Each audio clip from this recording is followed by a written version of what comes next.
કેમ છો વિદ્યાર્થી મિત્રો? Happy new year, happy Diwali. Diwali તો વહી ગઈ કા કે સાહેબ આ હેપી દિવાળી? આ કાંઈ વાંધો નહીં, એડવાન્સમાં પણ કીધી હતી, અત્યારે પણ કહી દઉં. આ હેપી દિવાળી એટલા માટે કહું છું કે ઘણાએ હજી ફટાકડા સાચવી રાખ્યા હશે. ઘણાને હોય ને આ ફટાકડા, કોકે ફટાકડા ફોડ્યા હશે. ફટાકડા ફોડ્યા પછી સુરસુરિયાય નહીં મૂક્યા. સુરસુરિયામાંય આ ફટાકડાની વાઇટ પૂરી થઈ ગઈ હોય તો બીજા ફટાકડાની વાઇટ અડધી કાપીને એમાં નાખીને સુરસુરિયામાંય લડી લીધું હશે. હા, એટલે એ બધાની દિવાળી હેપી જ હોય. બીજાની દિવાળીનું જે થાય, બાકી કે આપણી દિવાળી તો હેપી. કાંઈ વાંધો નહીં. હેપી ન્યૂ યર, નવા વર્ષના રામ રામ, જય શ્રી કૃષ્ણ, સાલ મુબારક, જે કહેતા હોય તે. હા, ને આમ તો 23 તારીખથી આપણે સ્કૂલો શરૂ થવાની હતી. તમને પણ બધાને અંદરથી ખૂબ ખૂબ આળસ થતી હશે, બરાબર ને? કે ના સાહેબ આવી હું વાત કરો, આળસ થોડી થાય. તમને પણ જિજ્ઞાસા હશે સ્કૂલ ખુલે. જો જે વિદ્યાર્થીને ભણવું હશે એની તો અપેક્ષાઓ એવી જ હશે કે સર વહેલી તકે સ્કૂલો શરૂ થાય, રૂબરૂ અભ્યાસ થાય તો એમાં મજા આવે. કેમ કે આપણે પહેલેથી આવું ભણ્યા ને, એટલે માનો કે રૂબરૂ ભણવાનું જ ન હોત તો, પહેલેથી મોબાઈલમાં જ ભણતા હોત તો સિસ્ટમ આવી રહેત. પણ આ તો નવું આવ્યું ને એટલે આપણે દાંડાયું કરીએ કે હવે મોબાઈલમાં થોડી ભણવાની મજા આવે. અરે ભાઈ, આ ઇન્ટરનેટના યુગમાં માણસો બસ એ જ રીતના ભણે. હવે આજથી 5000 વર્ષ પહેલાં, 5300 વર્ષ પહેલાં એકલવ્ય વગર ગુરુએ, વગર ઓનલાઈને, વગર મોબાઈલે, વગર ઇન્ટરનેટે ભણ્યો તો કે નહીં ગુરુ દ્રોણ પાસે? તો પછી તો આપણે નબળી વાત કરીએ એ યોગ્ય વાત નથી. સમય બલવાન હે. 23 તારીખે આપણો અભ્યાસક્રમ માટે સ્કૂલો, શાળાઓ શરૂ થવાની હતી. ઓડ ઇવન પદ્ધતિથી કે ભાઈ એક દિવસ 11મા વાળાને, એક દિવસ 12મા વાળાને, એક દિવસ 9મું ને એક દિવસ 10મું. સરકારે સરસ મજાની ગાઈડલાઈન આપી હતી. પણ પ્રશ્ન એ થયો કે સામે કોરોનાના કેસો વધ્યા. દિવાળીએ, જન્માષ્ટમીએ, Kevadia colony, Girnar ropeway, happy new year ને રામ રામ ને ધોડીને આપણે બધાને ભેટા ને મળ્યા ને ખરીદી કરવામાં ધ્યાન નથી રાખ્યું ને એટલે કોરોના વધ્યો છે. ગામડા લેવલે વાત નથી, પણ સિટી લેવલે ખાસ. તો બધાને પ્રોબ્લેમ થાય એના કરતાં ઘરે બેસીને હજી થોડો સમય ભણી લઈએ તો વાંધો નહીં. કેમ કે તહેવારો ગયા છે એટલે કોરોનાના કેસ છે એ માણસો છે જેને કોરોનાનો ચેપ લાગ્યો હોય એ જીવતા બોમ્બ સમાન કહેવાય, કઈએ ફાટે નક્કી નહીં. એમ આપણે જો સોશિયલ ડિસ્ટન્સ રાખ્યું હોય તો વાંધો ન આવે, પણ આપણે રાખ્યું હોયથી એકથી નથી હાલતું, બીજાએ પણ રાખેલું હોવું જોઈએ ને. ઘરના દરેક સભ્યએ અથવા તો સમાજના દરેક સભ્યએ એ સોશિયલ ડિસ્ટન્સ રાખેલું હોવું જોઈએ. જો એ ભૂલથી પણ આપને સ્પર્શ કરી જાય, અડી જાય તો આપને પણ કોરોના થવાની શક્યતા છે. કાંઈ વાંધો નહીં, એની ચર્ચા નથી કરવી. આપણે ઋગ્વેદ વિશે ભણ્યા હતા. 4 વેદો, ઋગ્વેદ, યજુર્વેદ, સામવેદ અને અથર્વવેદ. તો આજે આપણે 2 વેદ વિશે ભણવાનું છે. ઋગ્વેદ તો ભણી ગયા છીએ એટલે યજુર્વેદ અને સામવેદ એના વિશે આપણે માહિતી મેળવીશું. પછી એક છેલ્લે અથર્વવેદ રહેશે અને ઉપનિષદોને એના વિશે માહિતી આપણે મેળવતા રહીશું. કાંઈ વાંધો નહીં, ધીમી ગતિએ, આપણે કોઈ ઉતાવળ નથી. તમારે તો 2022માં એક્ઝામ છે, બરાબર ને? હા, ત્યાં સુધીમાં તો બધું થઈ જશે સારું. એટલે તમે 11મા વાળાને તો કંઈ ચિંતા કરવા જેવી છે જ નહીં. ચિંતા કરે બીજા ગામ. ચાલો શરૂ કરીએ. અને 11મા ધોરણની અંદર ઘણા વિદ્યાર્થીના પેપરને આપણે જોયેલા છે. ઓનલાઈન પેપર જે તમે ફોટા મોકલા હતા એના આધારે મેં માર્ક પેપર જોયેલા છે. એની અંદર ઘણા વિદ્યાર્થીઓને હોશિયાર હોવા છતાં, મહેનતુ હોવા છતાં ઓછા માર્ક હશે અને ઘણાએ ઓછી મહેનતે વધુ માર્ક હશે. એનું કારણ પણ મારે કાંઈ કહેવાની જરૂર નથી. જે વ્યક્તિએ મહેનત કરી અને જે માર્ક મળ્યા હશે એ જે યોગ્ય હશે. અને ઘણી વખત તો ઘણા છે એ કે સાહેબ ક્યાં અહીંયા જોવા આવે, ઓપન બુક એક્ઝામ લખી નાખ્યું હોય, મહેનત ન કરી હોય તો એ ઘણાને વધુ માર્ક આવે. અમે તો જો જોઈએ તો ખબર પડી જ જાય કે કોપી ટુ કોપી બરાશે ચોપડીની માયરી હોય. હા, બધા અમુક કોમ્પ્યુટર માઇન્ડવાળા હોય એ લખે હોતે, એમાંય ના નથી. પણ આપણે જેટલું આવડે હતું, આ તો તમને કેટલું આવડે છે એ માટે, એ ટ્રાય કરવા માટે જ આપણે આ એક્ઝામનું આપણે એક સામાન્ય ઓલું રાખ્યું હતું. પણ કાંઈ વાંધો નહીં, તમને જે હશે, તમે જે લખ્યું છે એ પ્રમાણે અમે તો માર્ક આપી દીધા, અમે જોવા નથી આવ્યા. પણ તમારું કેટલું કૌશલ્ય છે એ તમને એ માર્કના આધારે ખબર પડે જો ખરેખર એક્ઝામ લેવાય તો. એટલે હંમેશા આપણે સાચી નીતિથી, સાચી દૃષ્ટિથી એ એક્ઝામમાં આપણે પ્રયત્ન કરતો રહેવાનો છે. કાંઈ વાંધો નહીં, હજી ભવિષ્યમાં એક્ઝામો આવવાની જ છે. ચાલો યજુર્વેદ વિશે વાત કરીએ તો યજુર્વેદનો વિષય શું છે? ઋગ્વેદનો વિષય શું હતો? દેવતાઓની સ્તુતિ કરવી, દેવતાઓના વખાણ કરવા, એની પ્રશંસા કરવી, એ એનો વિષય હતો. જ્યારે યજુર્વેદનો વિષય છે દેવ પૂજા, દેવતાઓની ખાલી સ્તુતિ નહીં, દેવતાઓની પૂજા કરવી, હવન યજ્ઞ, એને જમાડવા, એને શણગારવા, એને ગમતા વસ્ત્રો આપવા, એને ગમતા ધાન્ય ખવડાવવા. આપણે ત્યાં પ્રસંગ હોય, કોઈ પણ આપણે નવચંડી યજ્ઞ કરીએ, વાસ્તુ કરીએ, કોઈ માટે આપણે વ્રત રાખ્યા હોય તો ગોર મહારાજને બોલાવી કથામાં, તો બધા દેવતાઓ માટે આસન આપીએ.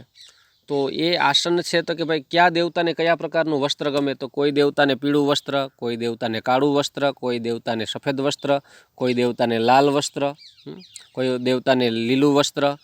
પછી જુદા જુદા દેવતાઓને જુદું જુદું ધાન્ય ગમે.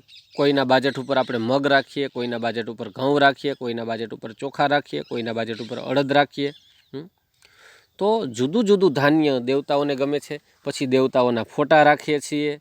પછી એના પીવા માટે સ્વચ્છ જળનો પવિત્ર લોટો રાખીએ છીએ, એક શ્રીફળ રાખીએ છીએ, આંબાના ને આસોપાલવના પાન રાખીએ છીએ, સોપારી ધરીએ છીએ, કાજુ બદામને એવા સુકામ એવા ડ્રાયફ્રૂટ આપણે ધરીએ છીએ, દેવતાઓને ચાંદલો કરીએ છીએ, ત્યાં એને પંચામૃત આપણે ધરીએ છીએ, એને મનગમતા ફૂલો આપણે એના ચરણોમાં રાખીએ છીએ. તો આ દેવતાઓની આપણે સ્તુતિ કરવી, એને યજ્ઞ કરવા, એને જમાડવા, એના કાલાવાલા કરવા. તો આ એનું દેવ પૂજા થઈ.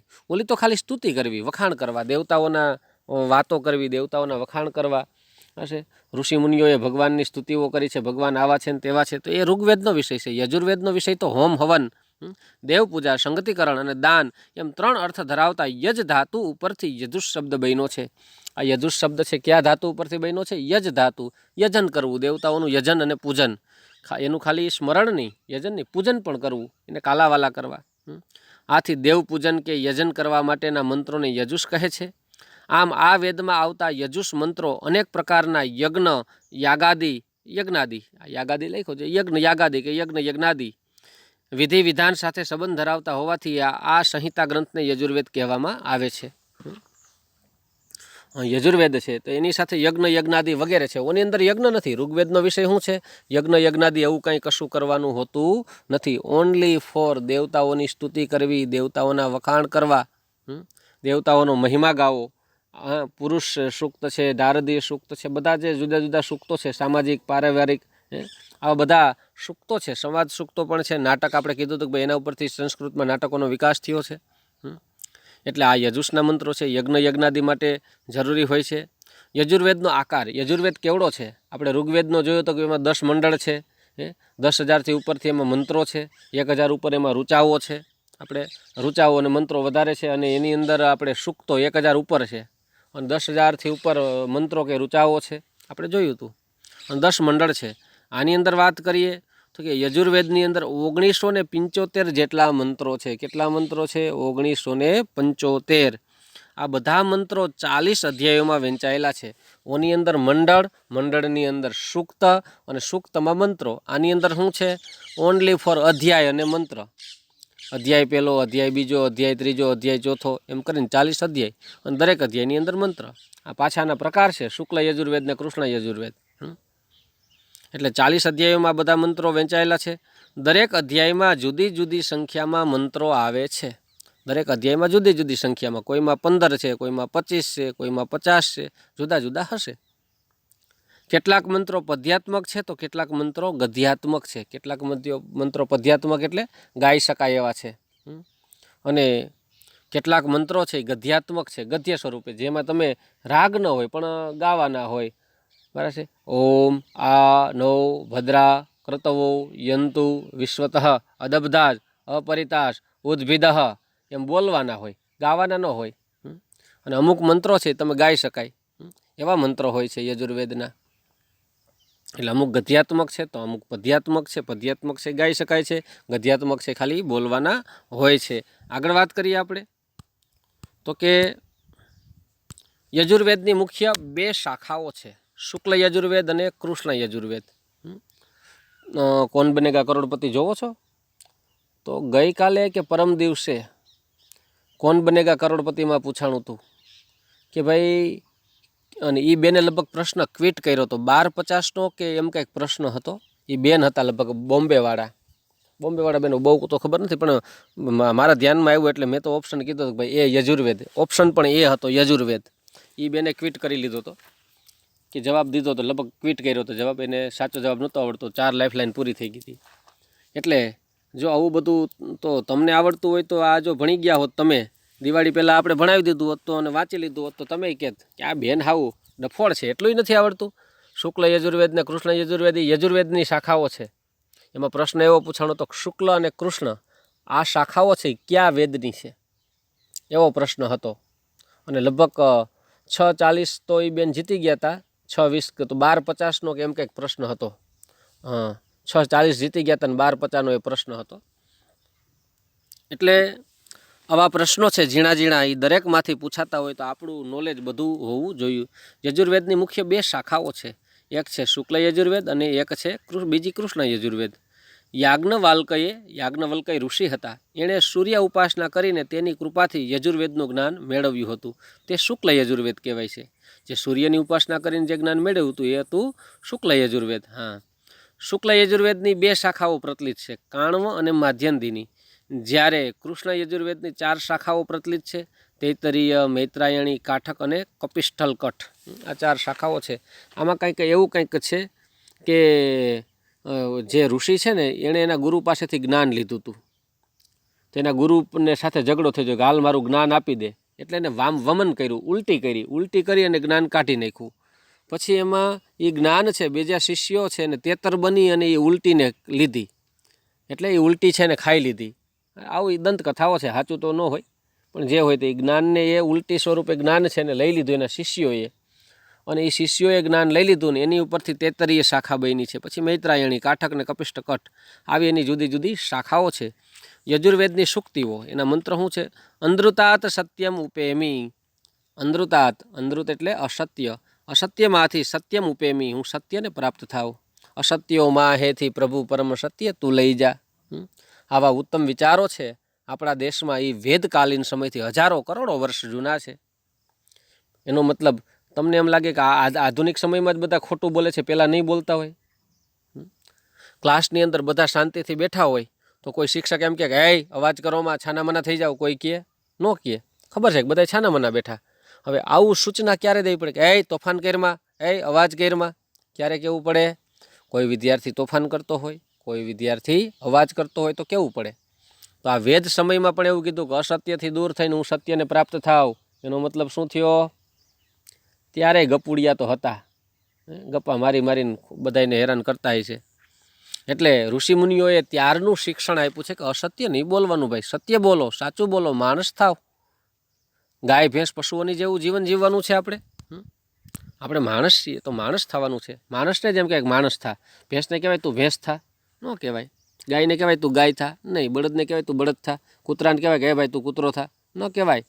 માણસને જ વારે ઘડીએ કહેવું પડે કે તું માણસ થા. શું કરવા?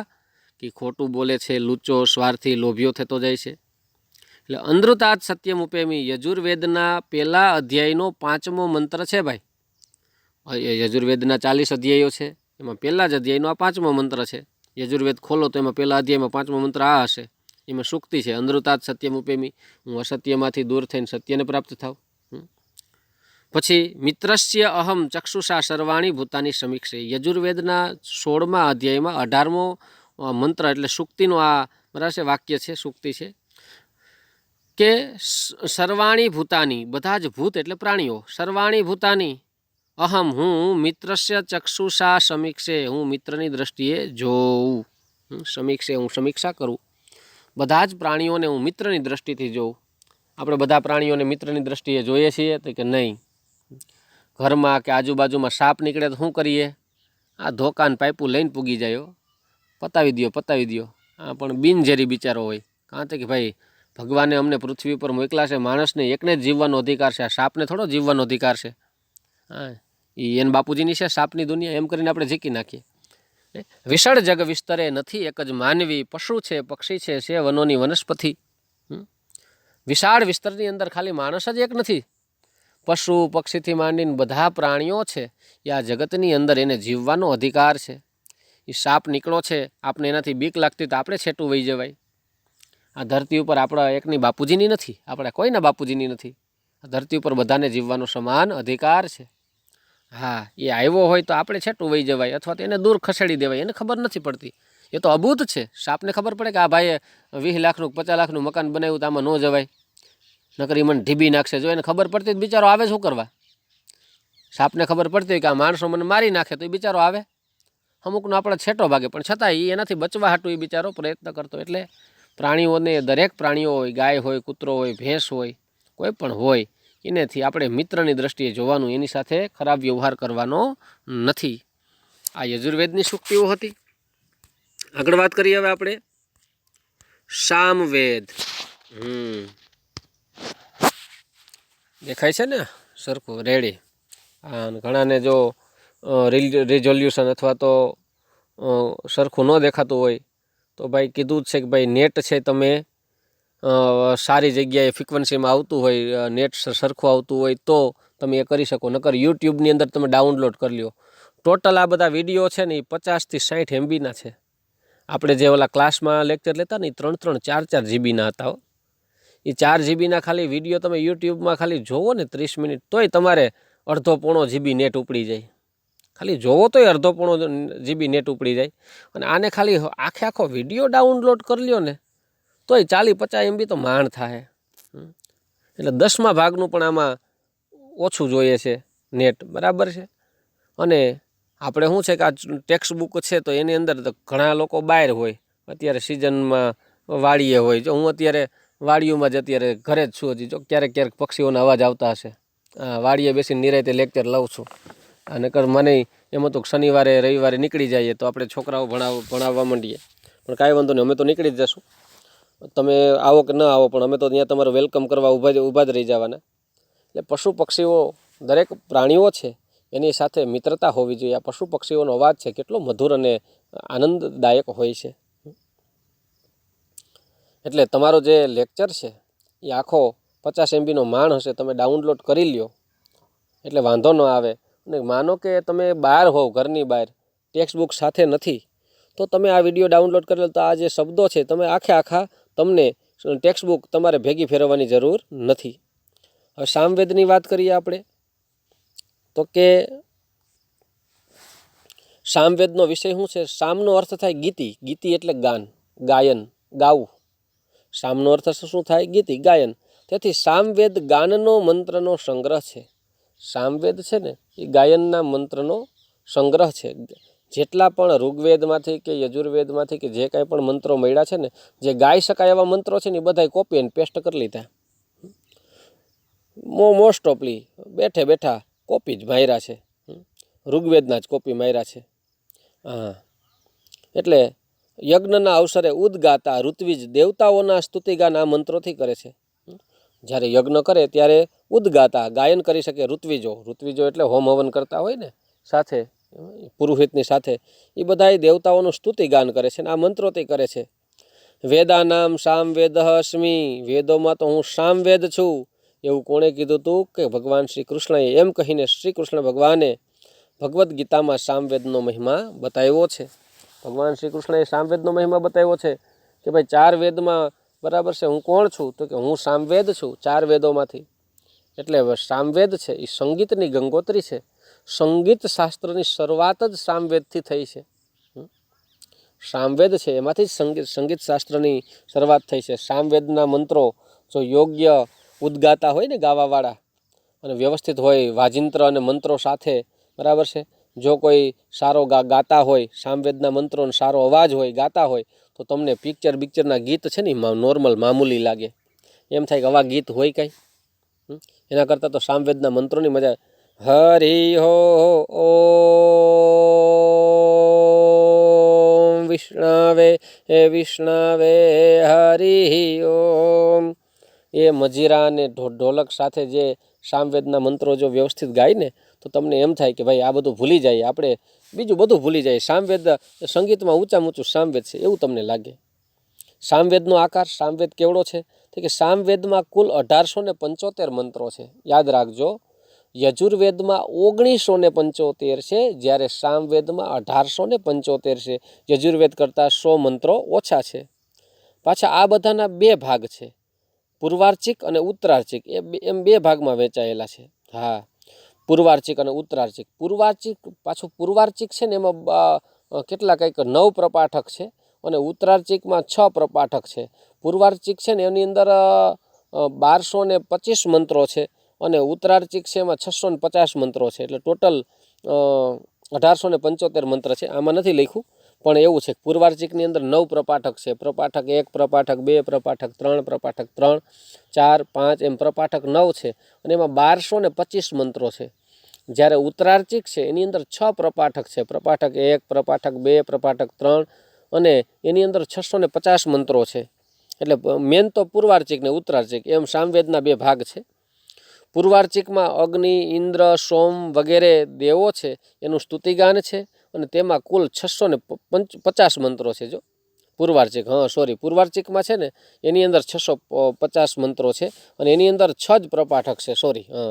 જ્યારે ઉત્તરાર્ચિકની અંદર 1225 મંત્રો છે. ઉત્તરાર્ચિક છે એની અંદર એમાં 9 પ્રપાઠક છે. જેમાં દશરાજ, સંવત્સર, એકાહ વગેરે વૈદિક અનુષ્ઠાનના મંત્ર ગીતો છે. આપણે અનુષ્ઠાન કરીએ ને એક દિવસનું, લઘુરુદ્રી ને શિવ રુદ્રી ને આ બધું જે કરે એ તો જો કે કર્મકાંડનો વિષય છે. મને તો કાંઈ કર્મકાંડ આવડતું નથી. ગાયત્રી મંત્ર એક આવડે છે, એ સિવાય કાંઈ નથી આવડતું. બસ સંસ્કૃતમાં થોડું જાજુ આ જે ટેક્સ્ટ બુકનું છે આપણે ભણાવીએ છીએ. બાકી કંઈ સંસ્કૃત જાણતા હોય તો એને કાંઈ કર્મકાંડ, કોકના લગ્ન ને કોકની વિધિ ને સગાઈ ને એવું કાંઈ આપણે ન આવડે. ટ્રાય કરવા જાય અને વરાજાને બદલે અણવરને પરણાવી દઈએ તો ગામ આખું આપણે વાહે ધોકા લઈને મારવા આવે કે તમે વરાજાને બદલે અણવરને પરણાવી દીધો. આ ભૂકા નીકળી જાય ને આપણા. એટલે નહીં આવડતું એ ધંધો નહીં કરવાનો. એટલે એના કરતાં જે કાંઈ પણ માહિતી હોય એ બધું આપણે ખાલી અભ્યાસ પૂરતું રાખવાનું છે. આ જે વેદોની ઉપર છેલ્લું સામાન્ય જ્ઞાન છે. એટલે દશરાજ, સંવત્સર, એકાહ વગેરે વૈદિક અનુષ્ઠાનના મંત્ર ગીતો છે. સામવેદની અસંખ્ય શાખાઓ હોવાનો ઉલ્લેખ મળે છે. અસંખ્ય શાખાઓ એટલે કે જુદી જુદી જગ્યાએ જુદા જુદા શાખાઓ છે સામવેદની શીખવવામાં આવતી. કે અહીંયા છે એ આ વિષય શીખવે, અહીંયા આ શીખવે, અહીંયા આ શીખવે, જેવી વગેરે શાખાઓ હતી. આજે તો માત્ર 3 જ શાખાઓ ઉપલબ્ધ છે: કૌથુમીય, રાણાયનીય અને જૈમિનીય. આ જે છે ને કૌથુમીય એ બધું કથક જે સંગીતને જે છે એ બધું એ છે. રાણાયનીય એ પણ છે, કદાચ રાજસ્થાની હશે, અને જૈમિનીય કદાચ મધ્યપ્રદેશનું છે કંઈ પણ. તો એવા એની શાખાઓ છે. કદાચ 3 શાખાઓ જ અત્યારે તો માત્ર આપણે ઉપલબ્ધ છે કે જ્યાં જુદું જુદું સંગીતને નૃત્ય શીખવે. બાકી તો જે તે સમયમાં અસંખ્ય શાખાઓ હશે. કદાચ 50, 60, 70, 80, 150 શાખાઓ હશે. જુદું જુદું સંગીતને નૃત્ય શીખવતા હશે. સામવેદની વિશેષતા એ છે કે સંગીત શાસ્ત્રનો ઉદ્ગમ સામવેદથી મનાયો છે. કે આ સંગીત શાસ્ત્ર છે એ સામવેદના હિસાબે જ થયું છે. સામના 4 પ્રકારના ગાન પ્રસિદ્ધ છે. સામવેદ છે એના 4 પ્રકારના ગાન છે. એક છે ગ્રામગાન, અરણ્યગાન, ઉદ્ગાન અને ઉહ્યગાન. આ 4 પ્રકારના એના ગાન છે. આ જે સંગીતનો જાણકાર હશે એને આ બધી ખબર હશે. બરાબર છે. એટલે આ 2 વેદ વિશે આજની તારીખે આપણે આ માહિતી મેળવી છે. અને અથર્વવેદ છે એ અને તે પછી ઉપનિષદ, એના આ 2 વચ્ચે બેયનો ભેગો એક લેક્ચર કરી અને આપણે નેક્સ્ટ લેક્ચરમાં પાછું એ તમને માહિતી આપીશું. અત્યારે હાલ પૂરતું આપણે એટલું રાખીએ છીએ અને ધીમી ગતિએ અભ્યાસ પાછો શરૂ કરી દઈએ છીએ. દિવાળીનું વેકેશન 5-7 અઠવાડિયું છે, અભ્યાસક્રમ બંધ રહ્યો તો ઘણાને આળસ થતી હશે. એક તો 6 મહિનાથી આ ઘેરે બેઠા, પાછા 6 દિવસ અઠવાડિયું દિવાળીમાં આરામ કર્યો. હવે ભાઈ પાંચમે વહી ગઈ છે, લાભ પાંચમ, એટલે એ બધું હવે વયું ગયું છે. એટલે હવે ફરી પાછા આળસ ખખેરી અને કામ ધંધે લાગી જવાનું. બરાબર છે. ચાલો તો ધીરી ગતિએ ફરી પાછું આપણે અભ્યાસ શરૂ કરી દેવાનો છે, આળસ કરતા નહીં. ઓકે, ચાલો આપણે અહીંયા હવે રાખીએ છીએ.